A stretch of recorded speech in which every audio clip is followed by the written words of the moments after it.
Bienvenidos a Tarde de Cine, un podcast dedicado al cine y las series. Yo soy Daniela y estamos ante el capítulo 12 de Bonus Extra. Aquí os voy a hablar de El Joker 2 y La Virgen Roja. Es cierto, voy a hacer un breve inciso antes de comenzar con las críticas de estas dos películas, que os iba a hablar de Alien Romulus y la serie de Ripley.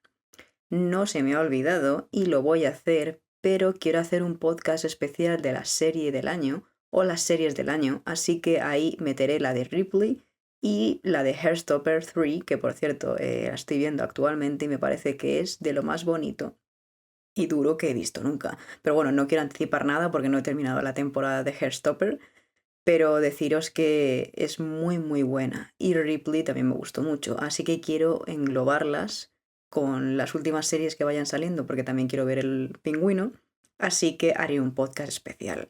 Y luego, con el tema de Alien, deciros que, bueno, a ver, no es que no me gustara, porque es verdad que es un bonito homenaje a Octavo Pasajero, el tema de la fotografía y la ambientación, de crear ese miedo o ese suspense es realmente fascinante, como el director pues hace todo ese trabajo para rememorar cómo se hizo anteriormente, pero es una película que tampoco voy a dedicarle mucho porque es algo como que no me llegó del todo, no llegué a empatizar mucho, a conectar mucho con los personajes, me pareció todo muy superficial y es algo que como que le di vueltas a cómo hacer la crítica de esta película, pero solo quería contaros eso, que está bien quien quiera verla y es súper fan de Alien, sobre todo de la parte en la que es el suspense y la cosilla de ay, que a ver cuándo sale el Alien, os va a gustar muchísimo, sobre todo el homenaje es muy bueno, pero si sois como yo, de los que os encanta aparte de eso, la parte metafísica de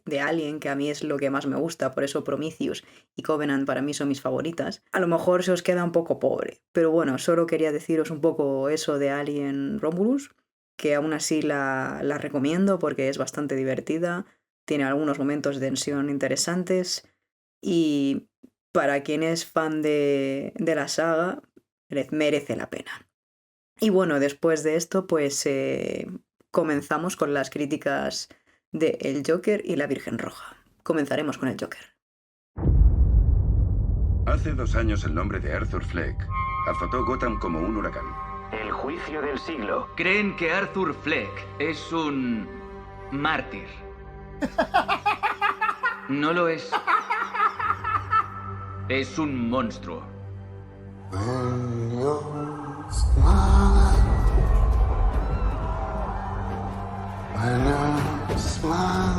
La primera vez que vi al Joker, cuando te vi,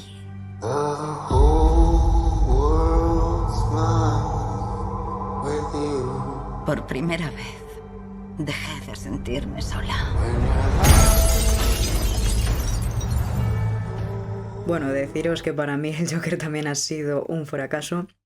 Hace una semana que fui a verla, no tenía nada de expectativas, ya que después de lo ocurrido en Cannes y que dijeron que iba a ser un musical, dije, buah, esto no tiene que salir bien. O sea, no va a salir bien. Y por desgracia, pues así ha sido. O sea, no me malinterpretéis, soy súper fan de los musicales, pero pienso que la película del Joker, tal y como estaba contada la primera parte, no tenía mucho sentido que la segunda fuera un musical.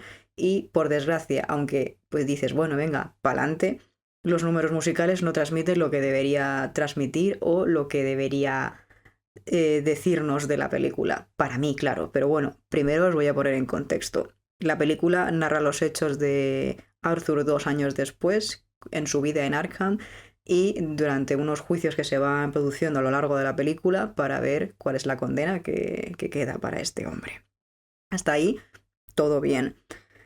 Pero primero os voy a decir lo que sí me ha gustado y luego lo que no me ha gustado. La premisa es interesante junto con el personaje de Harley Quinn, que aquí bien interpreta Lady Gaga. Las actuaciones son brillantes, la fotografía y el color, como siempre, espectaculares como en la primera, ya que transmiten muy bien lo que Arthur se va imaginando en la cabeza y va transmitiendo sus emociones muy bien, pero a partir de ahí todo va cuesta abajo y sin frenos.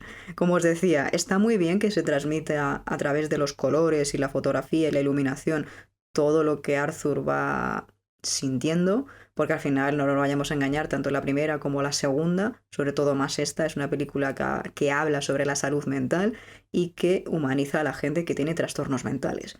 Eso fue lo que más me gustó del Joker 1 y es totalmente brillante y un peliculón. Pero claro, esta trata un tema completamente distinto, que es dejar de ser el Joker o seguir siendo el Joker. Habla sobre el tema del remordimiento. Y como os decía, eso está bien porque lo del tema de los juicios está muy interesante, pero como todo lo que acabo de comentaros, hasta ahí fue lo único que me gustó. O sea, lo que es la premisa, las actuaciones y lo que os he comentado antes, fue lo único que me gustó. Lo malo, que para mí, por ejemplo, la actuación de Joaquín Phoenix en ese sentido, sin más, no es por nada. En la primera creo que hace un papel brillante, en este es como más, sin más, neutral, todo como una continuación de la primera. Y Lady Gaga está bastante bien, aunque ella ya me gustó en Ha nacido una estrella, pero pienso que, o sea, no lo digo en plan, está bien y ya está, sino por el tema de como su personaje no tiene recorrido, no da para más. Las partes en las que ella sale está bien, pero no hay nada más porque su aportación es muy pequeña y eso sí que me molestó, no por nada. Soy muy fan, evidentemente, del personaje de Harley Quinn, pero creo que está desperdiciada por muchos aspectos, por el tema que os digo. Esta película habla de la salud mental y hubiera sido interesante también ver cómo Harley, aunque si queréis ver ese trasfondo, os recomiendo la serie de Harley de DC, de HBO, que está muy bien y ahí sí que hay un buen estudio psicológico de por qué Harley es como es. Entonces, como os decía, aquí esta parte creo que hubiera estado guay que hubieran tratado esos temas para entender por qué luego ella se enamora del Joker y cómo al final tienen una relación de maltrato y abuso, porque aquí otra cosa que está también desperdiciada y mal desarrollada es su relación. Su relación totalmente es superficial, no entiendes del todo hacia dónde van y aunque sí es cierto que la premisa normal de siempre es que Harley se ha enamorado del Joker, no de la persona que hay detrás, eso pues está bien hecho. Pero claro, hasta ahí y no hay más. A esto se le junta que, aunque creo que eso es lo mejor que se hace, el tema de cómo en los juicios se deshumaniza a las personas que han cometido un asesinato y luego cogemos, o sobre todo cogen países como Estados Unidos y deciden que la pena va a ser, pues, pena de muerte y es totalmente hipócrita, ¿no? Se supone que tenemos que dar, tenemos que hacer justicia y tenemos que intentar ayudar a esa persona, pero la mejor opción que vamos a hacer es que si ha asesinado, pues nosotros vamos a hacer lo mismo y ya está y nos lo quitamos de encima. Es totalmente hipócrita cuando se debería ayudar a la gente, aunque haya cometido atrocidades, para entender por qué ha llegado a ese proceso y por qué ha hecho eso. No matarle, cuando al final, pues eso, nos estamos convirtiendo en lo mismo que ha hecho él. Pero bueno, eso es otro rollo. Pero hubiera estado también interesante que hubieran tratado eso un poco más, aunque esto lo hacen, porque es verdad que he dicho antes que sí que esto lo hacen muy bien, pero hubiera estado interesante que hubieran ahondado mucho más. Y luego, pues, el musical. O sea, el musical no me llegó para absolutamente nada. Los números musicales, a ver, no están mal, ¿vale? Porque los números musicales están guays. Pero al final es como que la mayoría son como, pues eso, muy superficiales. Hay uno solo que me llega que, bueno, ya lo veréis, no voy a contar nada, como he dicho antes. Bueno, y si no lo he dicho, voy a hacer una crítica sin spoilers. Es que no recuerdo si lo he dicho ya, pero bueno. En fin, perdonad, es que a veces grabo muchas veces el podcast y no sé ni lo que he dicho ya. Pues eso, como os decía. Es una película que hay una parte en la que sale de verdad el Joker y entiendes al final el por qué Arthur está entre ese dilema cuando en realidad él es la misma persona, no son dos personas distintas. Entonces esa parte mola muchísimo porque ahí sí que ves los sentimientos o la enfermedad mental que tiene Arthur y es realmente brillante. Esa parte es muy buena porque al final, como os decía, creo que estas dos películas hablan muy bien de la salud mental y aunque Joker hay que humanizarle porque es un ser humano y hay que comprenderle, al final es lo que es y es un psicópata y es una persona que pues tiene un trastorno mental y que no está bien. Entonces, pasar lo que pasa, porque no os voy a contar, y que acabe como acabe, creo que no tiene sentido porque no hay un trasfondo para que el personaje llegue a esa conclusión. Solo os digo eso, no os digo más.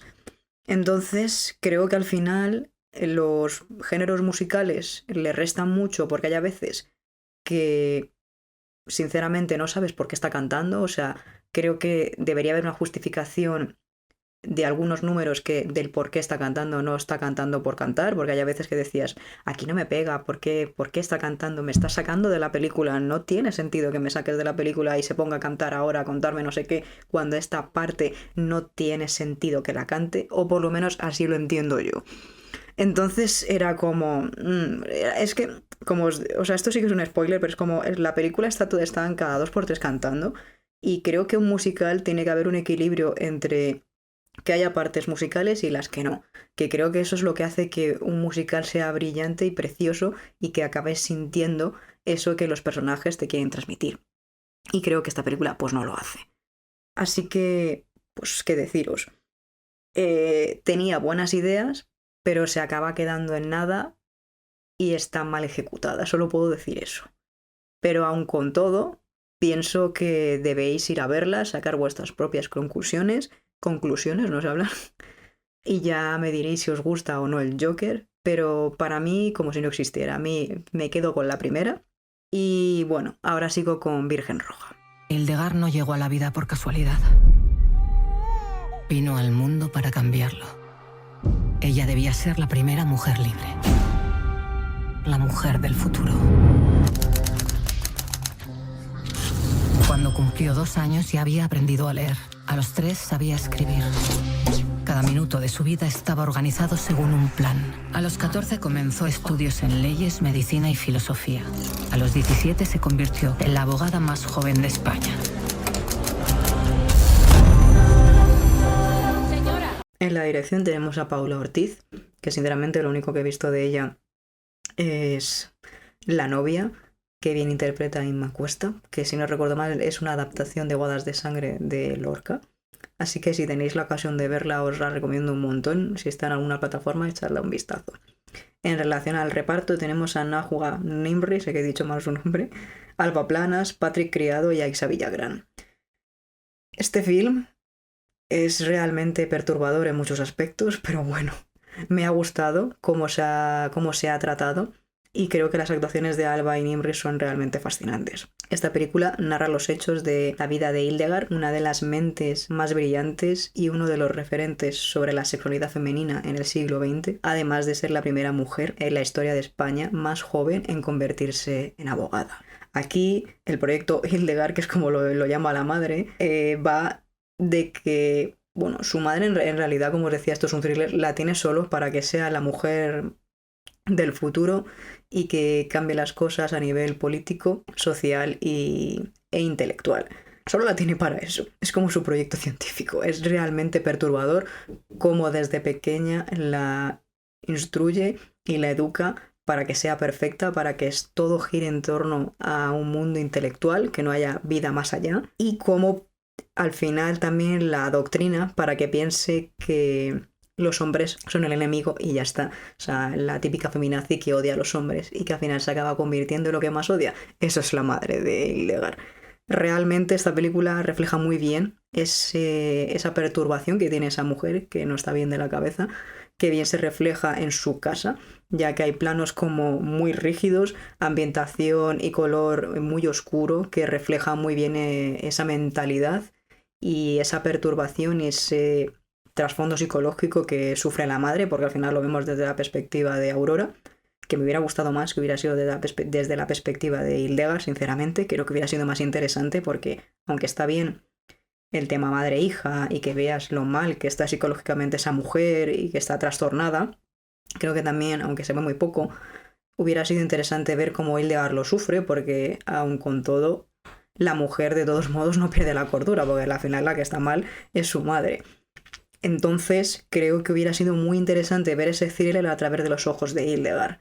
Además de que a pesar de que es una mujer que lucha contra el machismo y por el tema de los derechos de la mujer, creo que hubiera estado también interesante, además de ver su vida, el tema de que se hubiera desarrollado mejor el contexto histórico, ya que estamos en España 1931 y se acaba de instaurar la República, además de que ha ganado el Partido Socialista las elecciones. Entonces hubiera estado guay ver cómo el PSOE en ese sentido se iba formando y evolucionando, cómo la República durante unos años hizo lo que hizo, porque al final es parte de la historia de España, y luego evidentemente evoluciona a la Guerra Civil Española. Entonces creo que ambos podían haber ido de la mano, ya que creo que una persona es tanto su entorno como su contexto histórico. Entonces creo que ese equilibrio hubiera estado muy interesante si se hubiera narrado o desarrollado mucho mejor. Pero aún así, creo que es una película que hace un buen trabajo a nivel psicológico. Es muy bonito que se haga un homenaje a esta mujer, que sinceramente yo no la conocía. Todo el mundo, como bien aquí mencionan, conoce a Clara Campoamor, pero Hildegard nunca la había oído. Entonces creo que está bien que se visibilice a estas personas que nunca han tenido pues a lo mejor su repercusión o el nombre que merecían por la aportación que dieron al feminismo.